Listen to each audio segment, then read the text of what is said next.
কৃষ্ণ পদ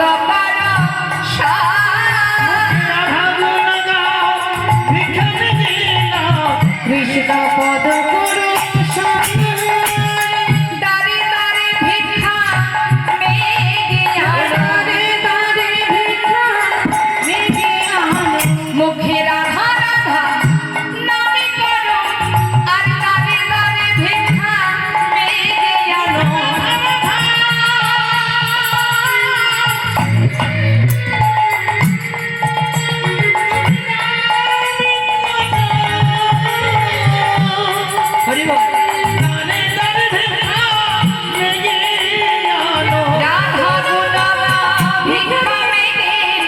কৃষ্ণ পদ রাধা গুণ গাও ভিক্ষা মেঘে নাও কৃষ্ণ পদ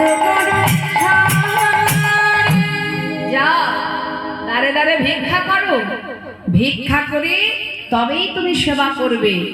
লালা তার কথা মতো, বাবাজির কথা মতো ভিক্ষার ঝুলি কাঁধে নিয়ে এবার ভিক্ষা করতে শুরু করলেন।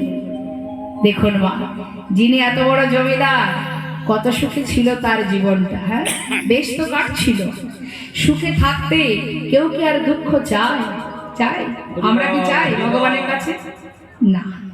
বাড়িতে যদি কখনো গুরুদেব আসে, আমরা কি করি?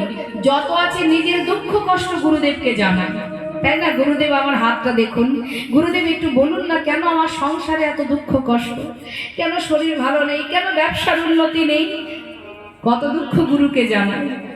কিন্তু গুরু ঘরে এলে আমাদের উচিত, তিনি যখন তোমার ঘরে আসবেন, সারা রাত তার মুখে কৃষ্ণ কথা, সারাদিন সারা রাত কৃষ্ণ কথা, অমৃত কথা আস্বাদন করা। দুঃখ কষ্টের কথা জানানো উচিত নয়, কি হবে জানি। বরং সুযোগ যখন পেয়েছো, সেই সুযোগে দুটো কৃষ্ণ কথা, হরি কথা শ্রবণ করো, তাহলে দুঃখ কষ্ট নিবারণ হয়ে যাবে। নিতাই গৌর হরি। তা ভাগো সমস্ত সুখ ফেলে রেখে চললেন। ভগবান বললেন, যে আমাকে চায়, যে আমাকে কামনা করে, যে করে আমার আশ, আমি তার করি সর্বনাশ। তথাপিও যে না ছাড়ে আমার পাশ, আমি হই তার অত সহজ নয়। ভক্ত বললেই ভক্ত।